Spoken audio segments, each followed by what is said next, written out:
Welcome to the Athletic Football Show.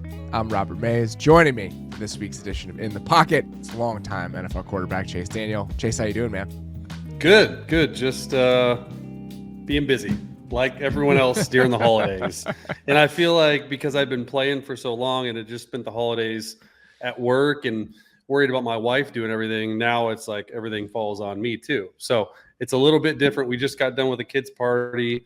It's just like we're going to another kids party. We got a Christmas show going up for Preston, our oldest. We got like family coming in town in 2 days. We're leaving. We're going to the Cotton Bowl. We're going to New York. So it's just a lot of stuff going on. But it's good, though. It's good. Are these kids' birthday parties or kids' holiday parties? Holiday parties, dude. Wait, just you wait, man. It's like we had a holiday party for a 3.5-year-old. My wife was up to like midnight, like because she's the room mom doing a bunch of stuff. So this is school oriented. School. It's all okay. School. Yeah. I'm just making sure these aren't parents throwing holiday parties at their houses for their children. Gosh. This is all foreign to me. So everything that goes on with what you do for small kids, I'm watching this very much from afar. I dominate as Uncle Robert, but that's where I'm most comfortable right now. It's the best thing. Like uncle and aunt, man, you can like hang out with the kids. You're the fun uncle. Like I have a niece, but then you can give them back. Like here, take the kids back. I don't want to have to deal with anything else. So you can have fun, sugar them up, get them on a sugar high, give them back to their parents so they don't sleep at night. But yeah, that's sort of what we got going on. Just like it's everyone else too, right? In America celebrates Christmas. It's like, man, this time of year is wild and crazy. It's just different in this sort of job. My wife is working from home these 2 weeks. She's like, I got 2 emails today. It's like, yeah, that's how it is for most people, I think, in this stretch of the calendar. For us, not the case. Yes. We're barreling toward the most important part of our year. 15 weeks into the season, I thought that today would be a good opportunity to zoom out a little bit and have some big picture discussions, both about the quarterbacks in the NFL at large, but also about some specific quarterbacks in the league. And maybe not even about how they played last week, but about how they're playing and maybe how they fit into their team's plans moving forward. So I wanted to start with a pretty broad question because you're in a unique position. You come in first year in media. This is the first time that you've watched the guys in the NFL with the eye that you're taking to it right now. I know you've watched them when you've been studying other defenses or just as a fan watching TV. But as you've taken this more intense scope into what the quarterbacks in the NFL look like, I'm curious, who is different than you expected them to be? Which guy, now that you've actually gone back and studied it, is maybe a little bit different than what your preconceived notions of them might have been coming into the season? Yeah, that's a difficult one. I think the obvious one, at least for me, is Dak. Because like when I used to watch Dak when I was a player, if he was on an offense that we were studying or a defense that we were going up against, you don't necessarily watch the actual quarterback. You watch, okay, formationally, they're in 2x2, 3x1, empty. What is this defense? If we're playing Philly and we're in the Chargers and we're watching Philly's defense and he's playing against Dak because it's in one of the last 4 or 5 games, you sort of only get a feel for like, okay, cool, that's a nice pass, or yeah, that's good. And you don't necessarily get the whole stretch of the season, right? Because when we're playing, what we're doing is we just break down the last 4 to 5 games. Mm-hmm. So if it's midway through the season, then you're breaking down say it's week 10, you're bringing down 9, 8, 7, and 6. So the first 4 or 5 games of the year, you don't even pay attention to of that team. And so when I've watched Dak in the past, I'm like, oh yeah, he's made some good throws and it's really his offensive line that's played really well. And he's given them some chances and, turned the ball over last year, so forth. And so I wasn't necessarily really high on him in terms of just the ability to throw the ball. But then I've watched him every game this year because not only do I think it's fascinating, I really wanted to study that offense under Mike McCarthy and how they were going to transition from Kellen Moore, right? But especially because I do a breakdown on him almost every week on my YouTube channel, and it's magical the way he's playing. Obviously, like last week's game against Buffalo wasn't it, and they struggle on the road versus home. But when you People may not know this, dive though. in, When you have one bad game, it does not negate all of the good Yeah. games that you had No. prior to that. I know No. that's not how the internet works right now, Yeah. but that's not how it actually goes. No. Just throwing that out there. And yeah, and that's why when you said this, I was like, oh, it's Dak for me, because like when you actually study him this year and really get into the thick of it and how he's playing in terms of like big time throw, like I always thought that Dak was just like an easy thrower, like not really making a bunch of tough throws. He was turning the ball over a lot last year. Now, granted, a lot of those were tips and some overthrows and not necessarily on him and tipped to the line of scrimmage or a receiver dropped it. I think half of them were last year. And then you look at this year and just how well he's been able to take care of the football. But honestly, I don't know if I've seen a better quarterback this year throw in the middle of the field, deep down the field between two high safeties. Like it seems like every other game or every game, there's 2 or 3 seam throws to CeeDee Lamb or to Jake Ferguson up the middle. And it's not like this dink and dunk offense. And I don't think Kellen Moore was a dink and dunk offense, but Kellen pushed the ball down the field in more creative ways where I felt like there were a lot more open receivers, if that makes sense. So the designer throws, shot in my plays more opinion, than in the rhythm of the offense. Yeah. And so in my opinion, it was like, yeah, he should make that throw. It's wide open, a corner route to the field. I mean, it's schemed up. This year, I'm not saying it's not schemed up, but since the San Fran game where they got embarrassed, like the dude's been on a tear. And if it wasn't for the egg that he laid last week in Buffalo, like he was my front runner at MVP because what he was doing, I don't know if another quarterback within an offense could do that.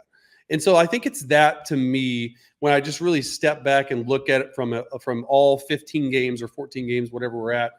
It's been really fun to watch because, and that's the first, I'm glad you asked that because like that's the first thing as a media, I hate calling myself media member, as a former player who's diving into analysis, you sort of miss the boat because you don't really, you're so nearsighted when you're on the field and trying to prepare for this next opponent. If we're playing the Denver Broncos, I have tunnel vision just on the Denver Broncos.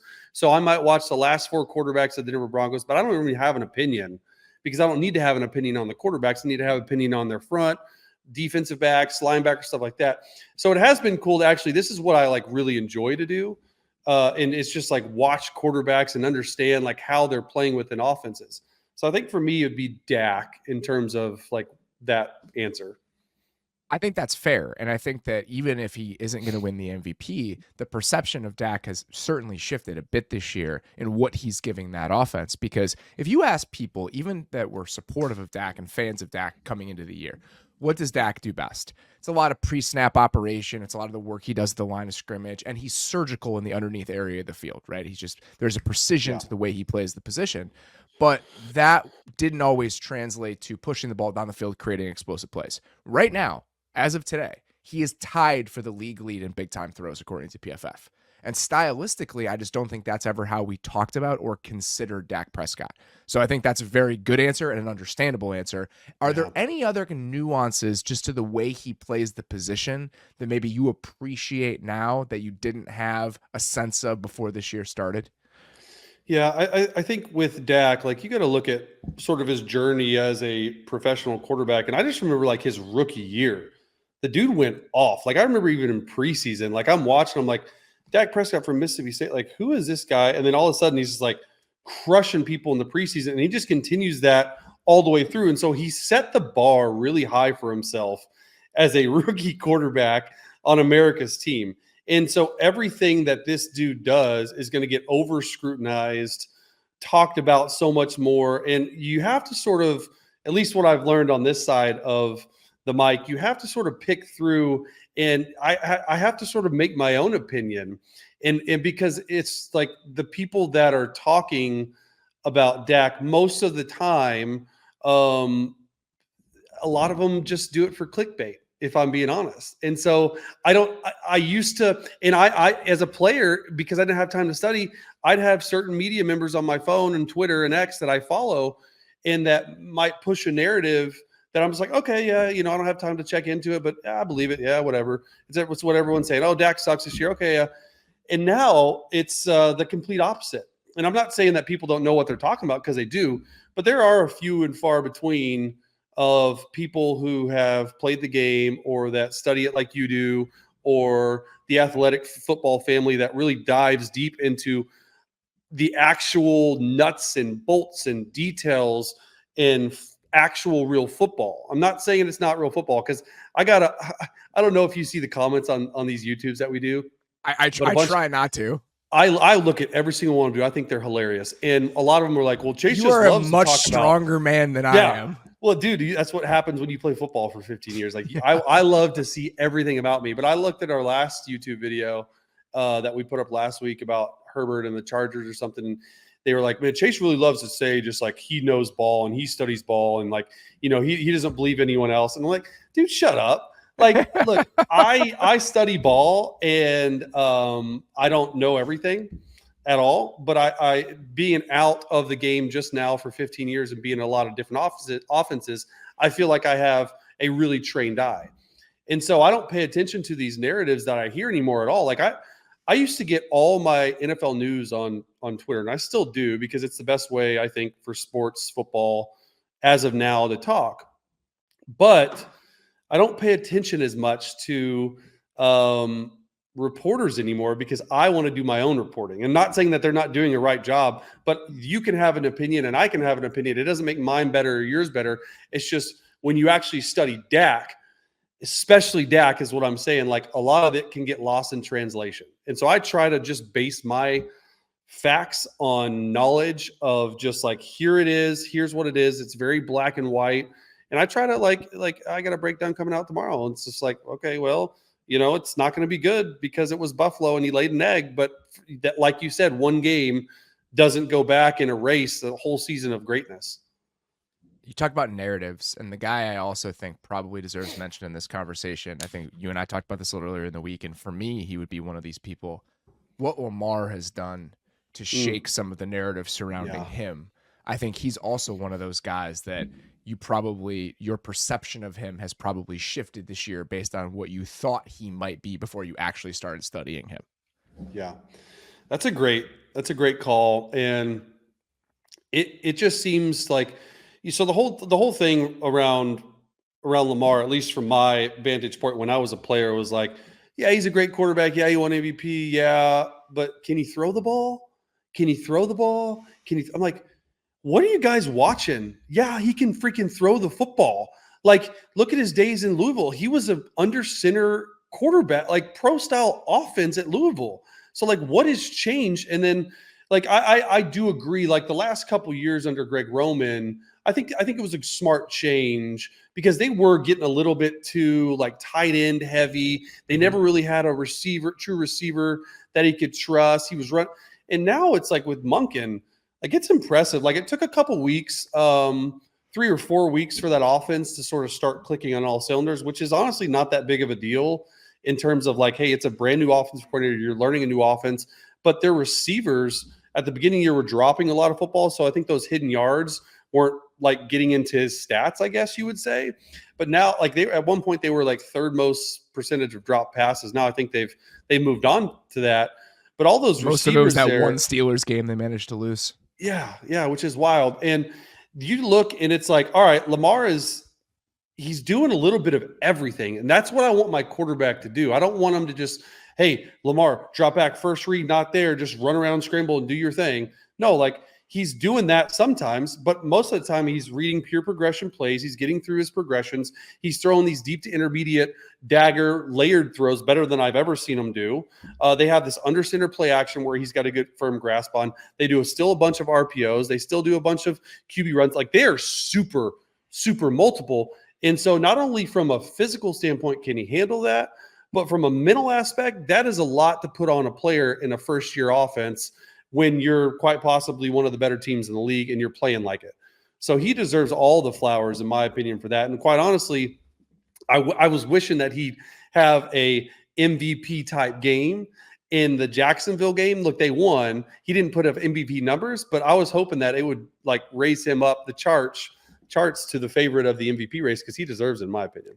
The counting stats just aren't going to be there. They run the ball so much, Yeah. but what he has been asked to do within that offense and the flashes he has shown in virtually every single area, it's hard not to be impressed with the way that he's played the position this year. The feel in the pocket, the sense of the pocket, how to manipulate it, how to navigate that space, the arm talent is there, the arm angles and how creative of a thrower he is.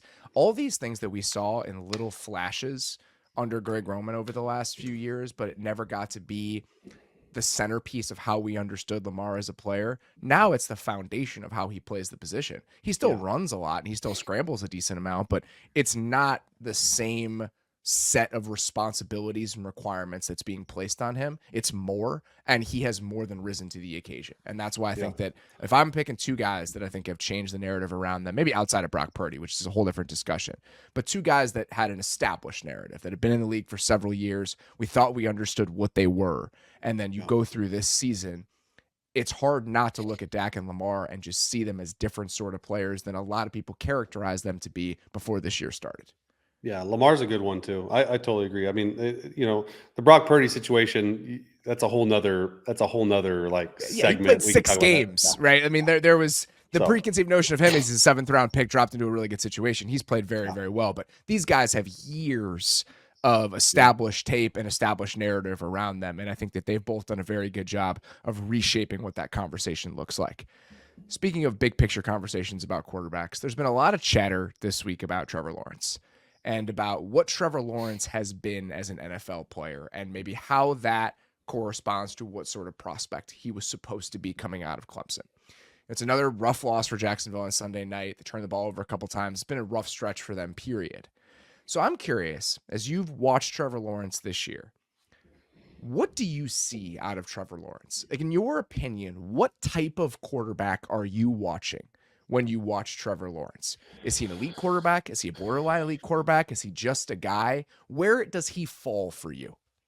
He's between just a guy and borderline elite, the way he's been playing as of late. And I would say more borderline elite. Like I did a couple like top 10 power ranking quarterback or whatever the past couple weeks. And he was always like that 10th or 11th guy that would like move up and down depending on who was hurt or who wasn't. And I'd say top 3rd in the league. Like that's still a good assessment of him, but this is what I was talking about. Like this for me is hard to break down. And it's hard to break him down in terms of, man, like who is he? And you just haven't seen the consistency, I think, out of him that people would like to see, because coming out of Clemson, it's like, I remember people like, oh man, this is the next Peyton Manning. He's got all the tools in the toolbox. Like, can he do it? And then he went to Jacksonville, didn't really have a lot of people around him, had Urban Meyer, that failed experiment, and then brought in Doug Peterson, Press Taylor. And I think he's played well as of late. But like, what's interesting to me is like go to last year's when I started like watching him more. The first like 8 or 9 games of last year, it just wasn't good for Jacksonville. It just wasn't a fun offense to watch. They were learning it. They were so bad. And all of a sudden I think they beat Baltimore, right? That was the turning point. Yeah, that game against Baltimore and the comeback against Baltimore. There were several throws in that game where it's like, okay, this is all starting to click. This is all coming together. Yeah. Okay. So good. I'm glad that was the one. And I agree with you. It started all coming together, and then they rolled off a lot straight, and then they came back from 28 down and beat us on the field. And I remember me being on that field the first half and me thinking like, okay, this is the Trevor that like I thought he was. Because in the first half, it was bad. I think he threw 3 interceptions. And then by the end of the game, I was like, oh my God, like they're having to throw it every snap to get back into the football game.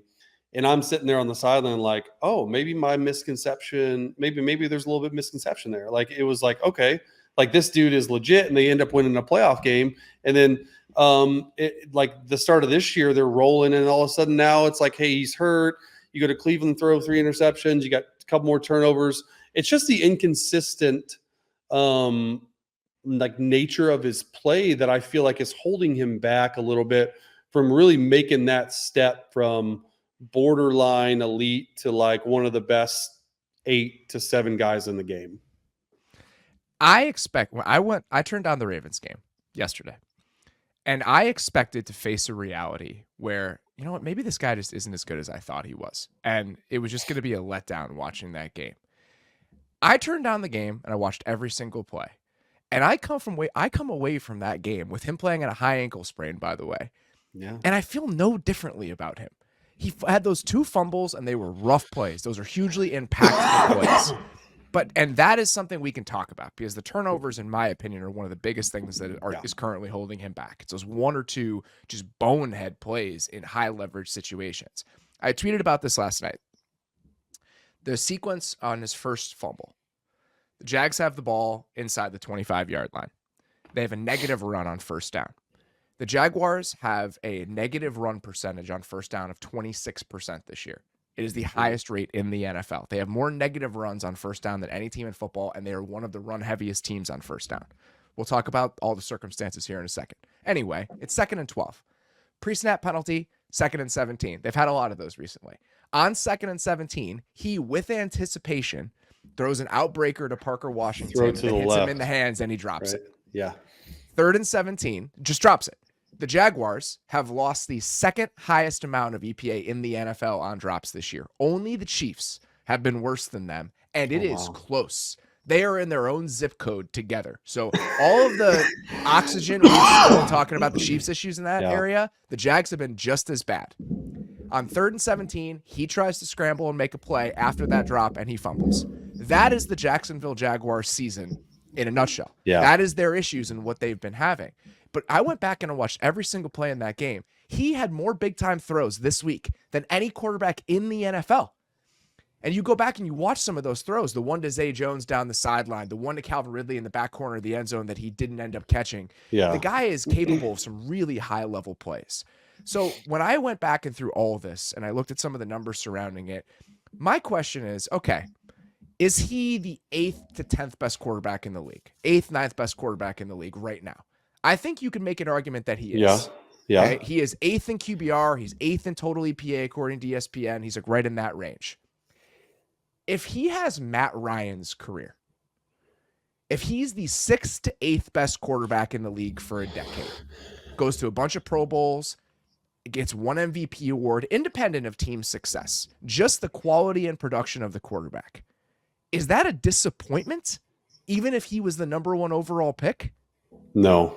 Not at all. I don't think so. Not even close. Like you're talking, like Matt Ryan's career. Anyone would sign up for that, dude. Absolutely, because he toward the end of his career, like Matt Ryan was giving Atlanta like 4 or 5 like legitimate contender years, like in a row, putting up massive passing stats. And yes. And do you think that's reasonable? Do you think that right now, when you watch him play, he can have a Matt Ryan sort of career? It's so much of it's based on fit in scheme and who they have around him. Do they have a defense? But it's just like, I think it's reasonable to say, because I think what Doug Peterson's done there has really built the culture to last, to be successful. I don't view them, and no one views them around the league anymore, as the same old Jacksonville Jaguars, like that they were for forever and just couldn't win. I mean, even, and I say that, but even like they got to the AFC Championship game with Blake Bortles, like, so they can win. You know what I mean? And it's just it's an interesting take, because I feel like because they are in Jacksonville, they don't get a lot of primetime games, and they just don't. I don't know. It's a weird situation to be playing in Jacksonville, but I do like what they're doing around him. The GM, the head coach, they have a plethora of weapons, and it just seems to me like when I saw all these stats in the rundown, I was like, they gotta get better. Like, stop running the ball on first down. Like, you know, their run game is a disaster. Yeah. Their run game and what their run game looks like right now is a disaster. So they have lost more EPA on run plays than all but 2 teams in the NFL. They're 30th in the amount of negative value that's come from their runs. We talk about the negative rushes. That's another issue. They're 30th in the EPA they've lost on fumbles. They are 32nd in the EPA lost on wide receiver and tight end screens that they've run this year. and they've run a ton of them. This stat was mind-blowing to me. If you take out wide receiver and tight end screens, the Jags are 10th in passing success rate. They are a top 10 passing offense in passing success rate. If you include wide receiver and tight end screens, they drop to 16th. So they Stop go from running the top 10s to middle. screens. And Come but on, the reason Press they're Taylor. running the screens is because they're trying to supplement a run game that isn't working. So all these things are starting to compound and cause these issues. So I think this is going to be about season ends. You take a step back. What do we need? My number one answer is offensive line talent. They need to go out and they need to draft interior offensive linemen and beef that up and maybe make some sort of change at what the structure of your run game looks like. Because right now, that is broken. Whatever you're trotting out there, whether it's the talent or the guys that are constructing the run game, they need to take some really hard looks at what that looks like. And if you start building some of the stuff around him into just the league average stuff that's not sabotaging you before this even gets started, I think that we're going to potentially look at him as a different sort of quarterback.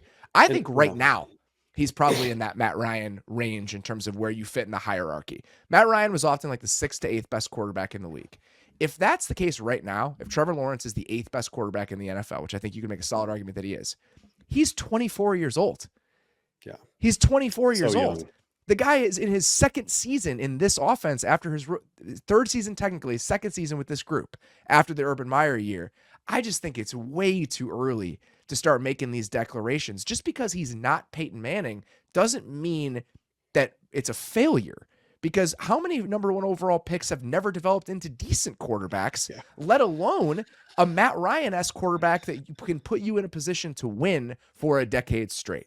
So seriously, when I turned on that game, I was very ready to be like, man, maybe he just isn't it. Yeah. And after I was done watching, I was like, nah. That guy still especially has against so that defense. Much. Yes, especially it's one of the best defenses in the league. It makes it even better. It makes it even better when he's doing it against a defense like that.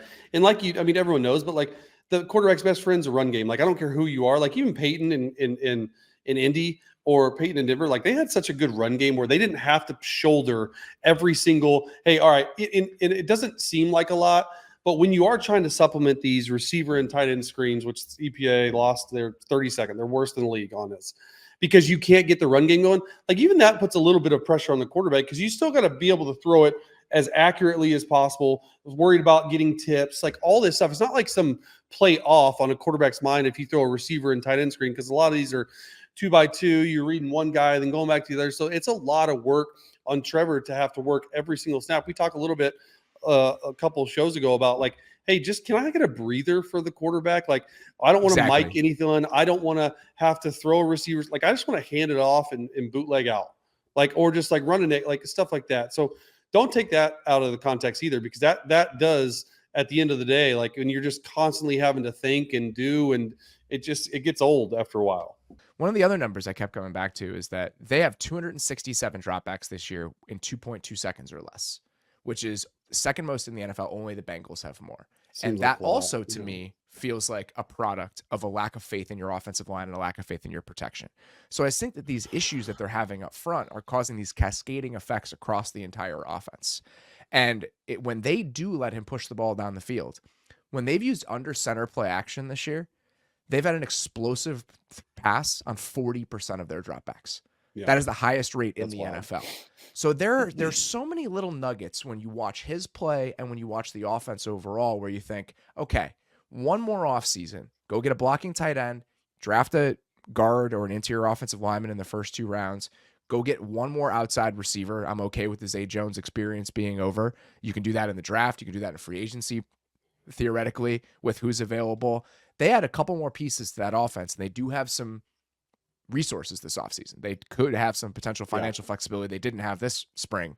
I really do think that there is a much, much better version of this offense out there. They are 7th in passing DVOA, even with all of those numbers I just threw out there. It's wild. Like I just feel like being way too quick in how we're characterizing this 24-year-old guy that has played in an offense that shot itself in the foot over and over and over again.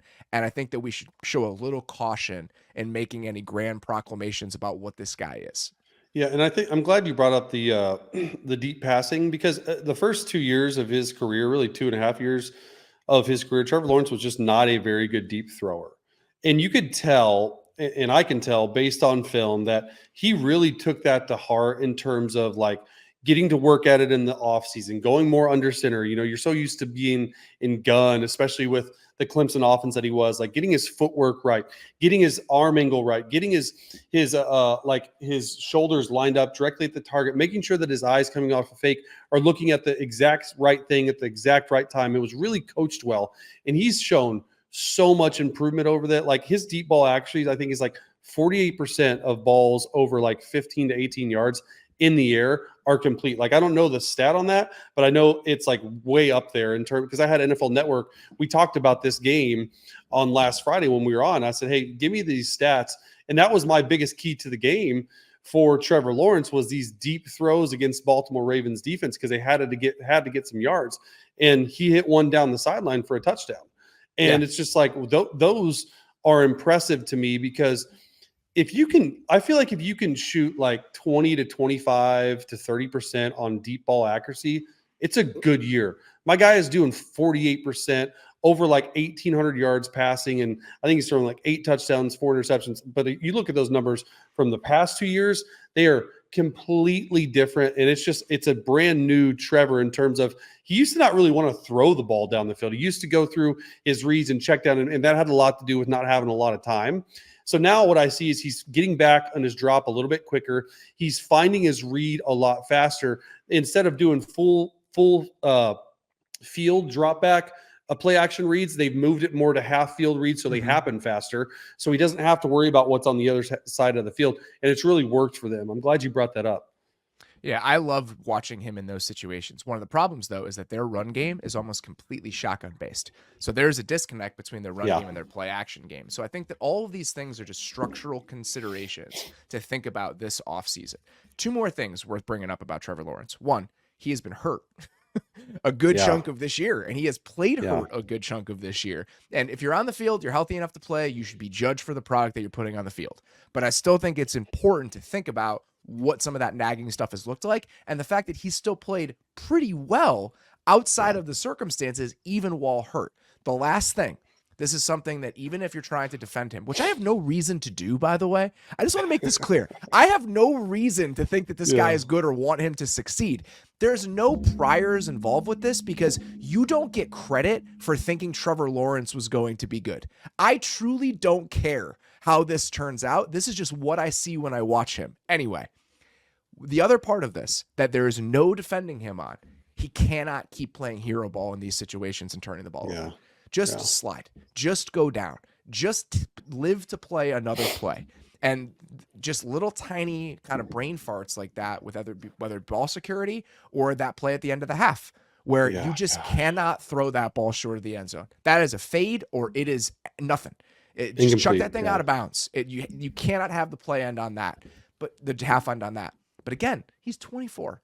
He's in his 2nd season as a starter with a competent coaching staff, and already he's on the fringe of being like a top 8 to 10 quarterback. So I just think that there's a lot of context and a lot of different considerations when we're trying to frame who this guy is and eventually who he can be. Yeah, I think it's all good. And that's the biggest thing for me when I'm talking about the inconsistencies, is like those 4 drives they had inside the 30 and no points against a good team. It would have been a completely different game. Not all of it's on Trevor, but a lot of it is. So you just eliminate those. Like you were saying, he's still young, 24, which I didn't even know that. That's wild. It seems like he's been in the league a lot longer than his 3rd year. He's only 24. Yeah. And they do, the pieces they have around him are fine. You know, it's not malpractice. They've missed Christian Kirk for sure. He's hugely important as an explosive part of that offense, but they absolutely need better personnel up front. And I think they know that. You know, on the interior of the offensive line, they've had to cycle through injuries there. You know, now they have Walker Little's playing left tackle with Cam Robinson getting hurt. They have a rookie right tackle who should be a little bit better. So I think those considerations are important, and I do think that they could pump some more resources into receiver this offseason. If you wanted to spend a 1st-round pick on an outside receiver, Calvin Ridley's a free agent. Zay Jones, they can move on from him if they want to. I think that is a reasonable consideration when you're trying to think about how can we take this thing to the next level. So it's going to be a fascinating offseason. But again, going back and watching that game, my takeaways and my feelings were much different than I anticipated them being going into it. Yeah, me too. Another storyline, narrative, talking point that's come up a lot this week is what's going on with the Cowboys offense at home versus playing on the road. And there is a gap.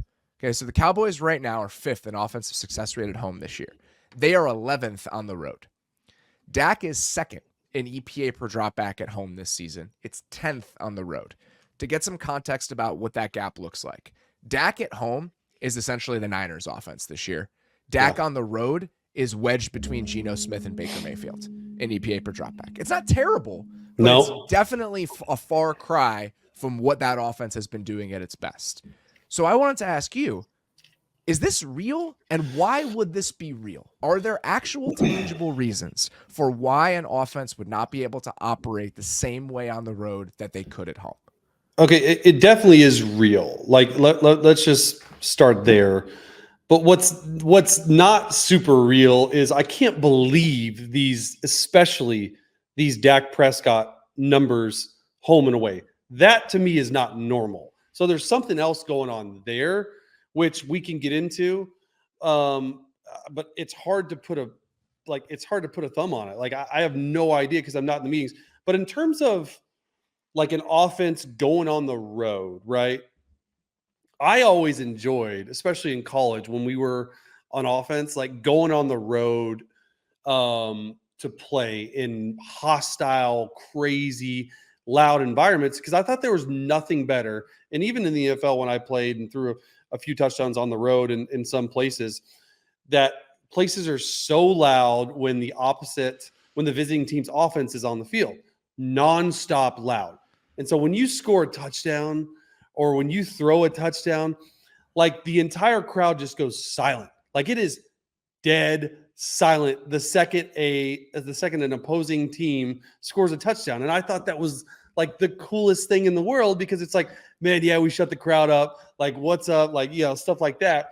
And we did it a lot in college at Mizzou. Like we were throwing like people and like we beat Nebraska at home at their place like 56-7. And it was awesome. And I think the biggest thing for playing on the road is what I always enjoyed is there's very little communication because it's just hard to hear, especially in an NFL offense. Okay. Like Buffalo is wild. Like their stadium, okay, it doesn't hold a lot of people, but it's open air. And those fans are like college fans in terms of they're just loud all the time. So extremely drunk, jumping on tables, taking a night game, take that notch up a couple more levels because they have all day to drink. So many Molsons that you can drink. So many Labatt Blues you can put down between 3 p.m. and 7 p.m. Yes. And so for me as an offense, the first thing that I think of is communication, right? And where does that communication start? Well, it starts on the sideline before you even go out there in terms of like, hey, if the coach is trying to give you a tip or this, it's just like you have to be extra locked in to the actual, like almost like the lips of the person. Okay. And then it starts when the quarterback hops onto the field. And then you see all the time, there's earpieces in the helmet. You see all the time that quarterbacks, even with earpieces, are holding the little hands over their ears to make sure that they can hear the play caller call it in. And so I think that to me is like another level of like you got to make sure that you are just completely focused on the task at hand so you can actually hear it.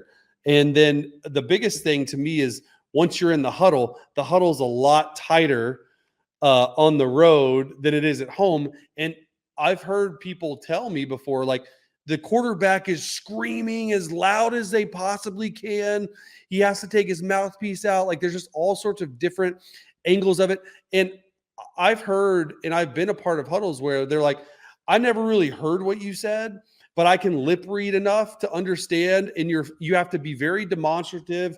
And like, these aren't all situations, but like, especially like if you're backed up or if you're in a third down situation or if you're in the red zone. So all that takes place even before the snap. And then you're on the snap. And if you need to make an adjustment at the line of scrimmage, if you're a quarterback, you're having to go through and talk to every offensive lineman. Hand signals have to be tight. You got to make sure that these You don't jump off sides. You got to make sure on silent count. Okay, is it silent 1? Is it silent 2? Are we doing a head bob on the silent 3? There's so many factors that go into just getting one single playoff, and so much energy burnt on just the outside influence of not even the play at hand. And then the play at hand, it's a 2-yard run. You're like, well, I got to do it all over again. It's 2nd and 8. Let's do it all over again. So I think the amount of focus that you have to have is extremely important, especially on the road. And when you're at home, it's like, all right, you're just cadence. You can talk easy, everything like that, because the crowd's like not loud. So I think that's my question for them specifically. The amount of work he does at the line of scrimmage, do you feel like it's more of a hindrance to their offense to operate in those circumstances that it might be with an offense that doesn't have as many checks and doesn't require as much work and communication when you're in those situations? I think it's definitely a little bit more of a hindrance for sure, but like you're not going to change your offense, right? And that's just, it's so weird to me because we never really had on teams that we've played on. There's never really been anyone that's like, I don't know. It's hard to point a finger on like, well, why aren't you good on the road? And it's just got to be a lack of communication, I guess. It's just like you can't hear, everything's loud. But at the end of the day, if you put a good game plan together and you're going against teams that you should beat, there's no reason you shouldn't have a good showing. So that's a really weird subject to talk about, because in my 14 or 15 years in meetings for games that we've had like on the road, we've never really talked about, oh, hey, our mechanics need to be better, or this. It's just like, hey, we didn't execute the plays. Like, just bottom line, that's not what it is. But clearly there's something with Dallas on the road. Is there anything that would lead you to motion less? Because looking at a couple different sources, their motion rate falls on the road. It's like 5 to 7 percentage points, depending on the source that you're looking at. Is there anything mechanically within an offense that would not allow you to have as much pre-snap movement when you're on the road versus at home? I wouldn't think the Dallas offense. I would go more like if I'm on the road and I'm Miami's offense, because of how much jet sweep motion they do. So you're not able to call it out. So normally when I say jet sweep motion, so there's a couple different motions. There's a tight end, get off, motion on, and get on. It's like a reset motion, right? Or like a receiver motion from 2x2 to 3x1. You're over there getting set, cool. And then this jet sweep motion, which the Cowboys don't do a lot of. They do it with Turpin some, but I really look at Miami. It's like these jet sweep motions where you're getting guys on the run. You're having a certain snap point. Say it's a receiver coming from right to left, and you want to snap it before the ball. So before he crosses the ball, you want to snap it in the B gap. There's such thing as called like silent quick cadence is what we used in the Chargers. And so instead of saying ready, blue 80, blue hot, where you have to time it up and it's just for show and you're jet sweeping or you're running a naked off them and you just want them to continue on the motion. Now it's like the center has to look between his legs and I have to time it up. As soon as my leg comes up, the center snaps it. So it's just a lot harder to do that on the road in silent. It takes a lot more practice for something that maybe doesn't give you like a whole bunch of it. It's just like window dressing, if that makes sense. So that's the biggest thing that I can see. Quick motions at the snap. So there is a chance that they don't feel as comfortable doing some of that. And one of the reasons that the offense felt more dynamic since the bye is that there was a little bit more movement. Way and more doing movement. Stuff to create separation for guys coming off the line of scrimmage. So I think there might be something to that. And I'll be curious to watch their next couple games on the road and maybe compare that to some of the stuff they've done at home and see structurally what looks different and what looks similar about that offense. Yeah, because even in Dallas, like in teams that I've played that have played in Dallas's stadium, it's not like it's a hard stadium to play in. So it's not like it's super loud. Yeah, and it's a wine and cheese crowd for the most part. Like just like wants to go drink their wine, be seen, get in the sweet game, stuff like that. So they're not really. So the fact that they're good at home is awesome. But yeah, it's going to be something interesting to watch for sure. One last guy we wanted to hit before we got out of here today, a quarterback and an offense we haven't talked about in this show at all, but they played great and he played great on Saturday, and that is Jared Goff and what the Lions are doing. The Lions have been, yet again, for the second straight year, a top 10 offense by virtually any single metric you look at. They're 6th in offensive DVOA. They're 6th in EPA per play. Jared Goff, when he got traded to Detroit, was left for dead. Okay, he was considered a throw-in in that deal with a bloated contract, and a lot of people just dismissed him in the immediate aftermath of that. And I think that I'm guilty of that to a certain extent. I think that was kind of the conventional wisdom about it. And he has responded by playing some very good football over the last couple of years, especially within the confines of that offense.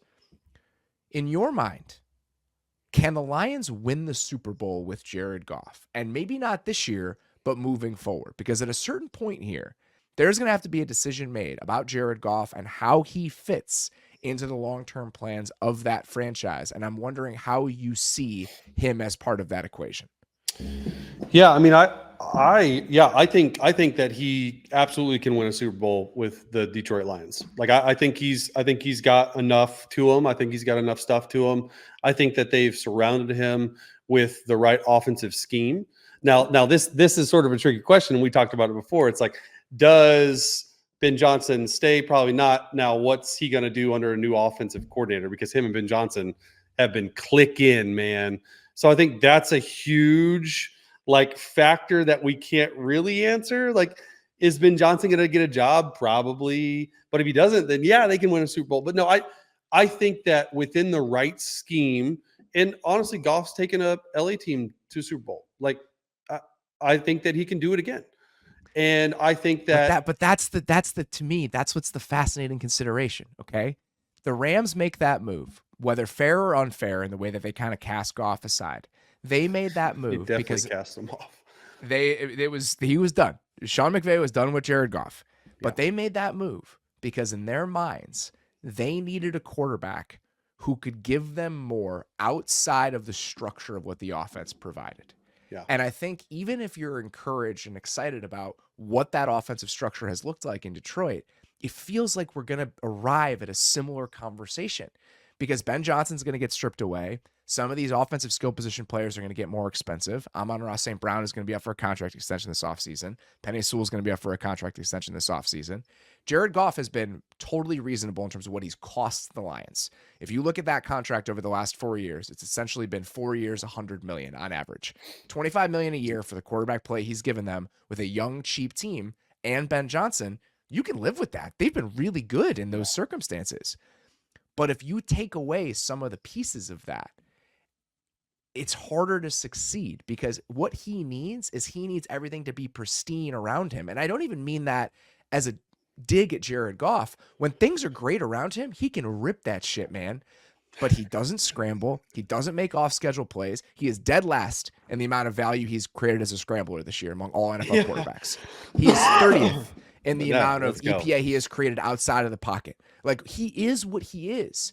And so if you chip away at the house that you can build for him, what does he end up looking like? And I think that has to be the question that the Lions ask themselves moving forward. I don't know the answer because I totally understand the Lions landing in a spot where they say, we can win with this guy. We know what he is. We like his presence in the building. We can win with this guy. I just wonder how dangerous that is when he's going to be asking for the Daniel Jones contract in 6 months. Yeah, and I think he'll get it. I think he'll get it. And I think, honestly, this comes down to who is – so your beauty's in the eye of the beholder, right? And the beholder right here is Brad Holmes. Brad Holmes loves him some Jared Goff. So he's got that going for him. And if he can find a creative play caller that'll come in and pretty much just run the exact same scheme as Ben Johnson, or maybe they elevate somebody who's in the building. I just think the pieces around Goff and the coaching staff from Dan Campbell, Mark Brunell, I think has done like a really good job that doesn't get talked about enough. And just the former players that Dan's brought in and just sort of stuck to his guns. Their offensive line is clearly very well coached. It's a lot of really impressive detail in what that offense looks like. Yeah, and I think that as long as he's in a dome for 10 games out of the year, then you're good. Like, it's like the best of both worlds. You're in a dome. You got Brad Holmes as your GM. They're going to pay Amon-Ra St. Brown. And I think that they're headed in the right direction. And I mean, there were so many other chances that they could have drafted or gone away from him or said, hey, but from the second that Goff got in that building, man, Brad Holmes, like, credit to him. He was just like, this is our guy. Like, this wasn't just some throw in. We want Jared Goff. I believe in Jared Goff, and he's made me a believer because he's playing pretty damn good ball right now. I always am wary of what it looks like for your franchise when you commit yourself to a quarterback who doesn't rise above his circumstances and you pay that guy. Yeah. And I don't mean that as a dig. There are certain quarterbacks, Kirk Cousins, Jared Goff. I love watching them play when the circumstances are good, but you need to build something beautiful around them. Yeah. So what does that look like moving forward? I understand the Lions wanting to commit to that. And if they do end up giving him that Daniel Jones contract this offseason, I understand why they would. Where you have Jared Goff and is a known commodity. He's given you what he's given you. You drafted Hendon Hooker as kind of a developmental. Maybe this could work out if we have to move off from Jared Goff eventually. It's another dice roll. I understand the set of bets that they have made. I just think that after this season, and if Ben Johnson leaves, and if some of these guys start to get a little bit more expensive, it's going to be a really similar conversation to the one we had about Goff in Los Angeles, except Sean McVay was still there. So do you think that if Ben Johnson gets a job, it'd be crazy if he's not, because I feel like there's going to be 9 to 10 openings, and he's He'll easily get one if of he the wants one. Yeah, if he wants one, right? And they pay their guys that do you think that Goff will have as good of a year if they have similar play structure around him if Ben Johnson's not the guy calling the plays? Do you think he would have, and Goff will have a good year? And do you pay Goff that money, that Daniel Jones contract? I think I probably would if I were the Lions. I think I probably would, based on what he's given you, based on it's a safe bet in that the floor is theoretically sort of high, but it's a risky bet because committing those sorts of resources, and not even just the resources, it's the opportunity cost. It's the multiple years potentially of your franchise and the young years and some of the cheap years of these surrounding pieces that you have that you're spending on Jared Goff instead of developing another quarterback. So I do think that there is some certainty to it, but I also don't think it comes without risk. So I would do it because based on some of the intangible aspects of it, what he is in the building, what he's been to the franchise, all of those things, and just the stabilizing force that he's been. But I definitely think that there's a lot of risk involved in committing that deal to him moving forward, especially when you remove the Ben Johnson piece from all of this that to me feels like a very important piece. It's just like maybe it's just the recency bias of me and of the Lions, but like, they're finally good again, man. And it's so fun to watch. It's hard to let go of that. And it's hard to let go of that. It's so hard to let go. And with evaluating quarterbacks, such a crapshoot, let's say they go and draft a quarterback in the first round that doesn't pan out. You set your franchise back 4 or 5 more years, and then you go back to free agency. So I think that's what a lot of these GM types are doing. Like, they're going with the safe bet to know that we can win with Jared Goff. And that's okay. That if they don't play with outside of the scheme, like, we know what we're getting. And right now you're getting a top 12 or 13 quarterback in the league that's playing the way he's been playing, like maybe a top 10. And so I think that to me is why I say it's a safe bet, because you just don't know what you're getting. Like, you don't, if you're not keeping Jared Goff, you're not going to go and get another veteran free agent, right? It's Goff, or you're starting over with a rookie.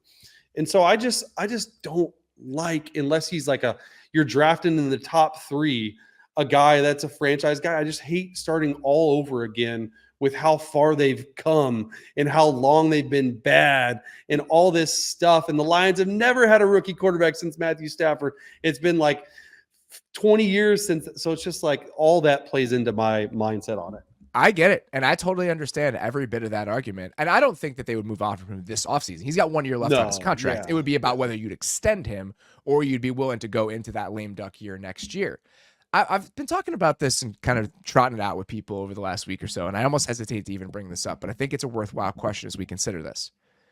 Do you think it's harder to build an elite infrastructure where the 10th best quarterback in the league could potentially win you a Super Bowl, or do you think it's harder to find an elite quarterback? Oh my God, it's harder to find an elite quarterback. I think that that's true too. Oh my God. So these teams that are hell bent, there's only so many. I think that's how I feel too. And so these teams that say, okay, we know what this guy can do when we put the right pieces around him. Let's make that bet. The Miami Dolphins are going to be set to make that exact same bet and have this exact same conversation this offseason about Tua. He's going to get paid more than Jared Goff probably because of how young he is and because of the production.